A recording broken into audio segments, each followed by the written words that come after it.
6 விதமான ஆவிக்குரிய வார்த்தைகளை நாம் வாசிக்கிறோம். முதலாவதாக வார்த்தை, நாம் பேசக்கூடிய வார்த்தைகளில் விசுவாசிகளுக்கு மாதிரியாக இருக்கணும்.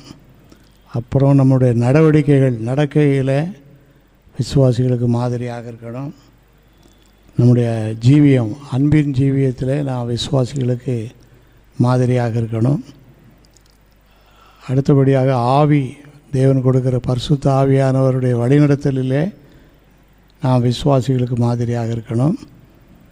அப்புறம் விசுவாசிகளுக்கு மாதிரியாக இருக்கக்கூடிய விசுவாசமே நமக்கு வேணும். விசுவாசத்தில் மாதிரியாக இருக்கணும்.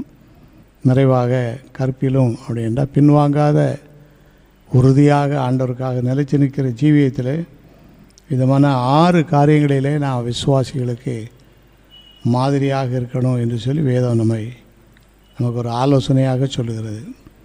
இதெல்லாம் எப்படி முடியும் என்று நாம் பல வழியாக யோசிக்கலாம். ஒரு